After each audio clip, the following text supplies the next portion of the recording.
Dans cet exercice, il faut trouver le nom de cette molécule qui vous est donnée par sa forme en zigzag. Alors, le nom de cette molécule, c'est 3-méthyl-ex-3-N. Alors, comment on peut arriver à partir de cette figure à ce nom qui semble vraiment étrange? Première étape, c'est de voir quelle est la chaîne la plus longue, quelle est la succession de carbone la plus longue qu'on peut trouver. Vous voyez, on voit ici la chaîne la plus longue qu'on peut faire, qu'on peut, disons, extraire de ce schéma. C'est une chaîne avec 6 carbones. Si on mettait les carbones, vous verrez qu'il y a donc 6 carbones.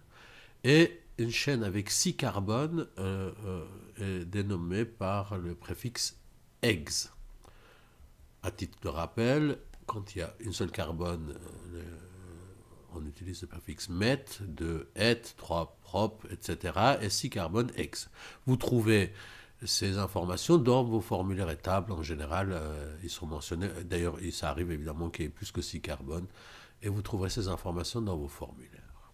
Donc voilà, la chaîne principale, la chaîne la plus longue, c'est une chaîne avec 6 carbones avec le préfixe ex. Faites bien attention, on a choisi cette chaîne, pourquoi celle-là? Il y aurait d'autres possibilités. Par exemple, celle-là. Mais vous voyez, quand on compte ici le nombre de carbones qui constituerait cette chaîne-là, il y a 5 carbones. Et puis, on aurait pu prendre celle-là, il y aurait 4 carbones. Donc, on a bien choisi celle qui correspond à un plus grand nombre de carbones les uns après les autres. Et on va continuer maintenant. L'étape suivante, c'est de numéroter les carbones. Alors, comment numéroter les carbones? La règle, c'est de les numéroter de telle manière que les chaînes latérales, les groupes fonctionnels qui sont attachés sur cette chaîne soient sur des carbones avec le plus petit numéro. Ici, on a sur la chaîne principale un radical qui vient se fixer. Et si on numérote les carbones, par exemple, on peut les numéroter comme ça, en partant de ce côté-là, 1, 2, 3, 4, 5, 6. On voit que le numéro de carbone sur lequel la chaîne latérale est fixée, c'est le numéro 3. Alors que si on avait commencé à l'autre bout, on va essayer. 1, 2, 3, 4, 5, 6. Le numéro de carbone sur lequel la chaîne est fixée, c'est le numéro 4. Donc c'est plus grand que 3. Donc c'est pas celle-là qu'on va choisir. Ça, c'est pas la bonne méthode. C'est bien celui qu'on avait fait tout à l'heure. On va commencer à gauche et ainsi on aura le numéro 3, le numéro de carbone le plus petit sur lequel sera fixé notre radical. On va mettre pour l'instant de côté ces numérotations, on sait qu'on a commencé à gauche, et se poser d'autres questions. Comment on trouve le nom de cette molécule? Alors l'étape suivante, c'est de se poser la question, est-ce qu'il y a des doubles ou triples liaisons?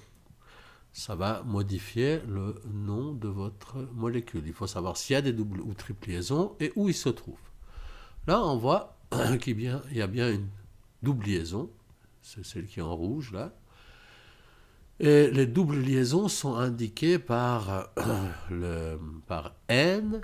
Hein, et l'étape suivante, c'est de dire où se trouve cette double liaison. Et pour les doubles liaisons, on les numérote aussi. Les doubles liaisons, attention de ne pas les confondre avec les numérotations des carbones. Si vous vous souvenez, on a numéroté les carbones de 1 à 6 en partant de gauche. Pour numéroter les doubles liaisons, on part aussi dans le même sens, hein, donc de gauche à droite, mais cette fois-ci on numérote les liaisons.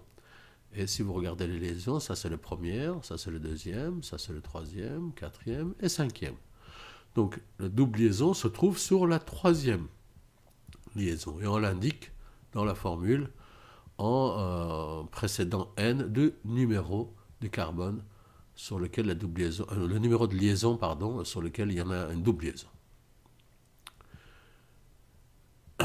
Étape suivante, c'est de dire est-ce qu'il y a des groupes fonctionnels, des radicaux qui sont fixés sur cette chaîne principale. On l'a vu tout à l'heure, il y a un groupement, un radical qui est fixé ici sur le carbone numéro 3, on va voir ça tout à l'heure. Et quel est le nom de ce groupement? Vous voyez que c'est un groupement qui est composé d'un seul carbone. Et pour les nommer, on prend donc tous les préfixes qu'on a vus tout à l'heure. Pour une carbone, c'est met. Et vu que c'est un radical qui vient se fixer sur le chaîne principal, on le fait suivre par il. Donc ce groupement, on va l'appeler, ce radical s'appelle méthyle. Et là, vous voyez, si c'était 2 carbones, ça aurait été éthyle, 3 carbones, propyle, etc., etc. Vous trouvez aussi, donc, comme je vous ai dit tout à l'heure, ces noms dans vos tables et formulaires.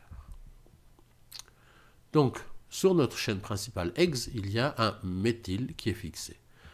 Et il faut qu'on indique sur quel carbone il est fixé. Et pour ça, on va prendre la numérotation de tout à l'heure. Vous voyez l'utilité de cette numérotation. Et on voit que le groupe méthyle est fixé sur le carbone numéro 3. Voilà. On a fait le tour. Vous voyez que cette molécule, maintenant, peut-être vous comprenez un peu mieux, j'espère, pourquoi il s'appelle 3-méthyl ex 3N. On reprend juste le tour pour se rappeler ce qu'on a fait. Donc, le 3 vient du fait que le radical est fixé sur le carbone numéro 3. Le radical, il s'appelle méthyle. Et tout cela est fixé donc sur une chaîne principale qui est composée de 6 carbones. Donc, on l'appelle X.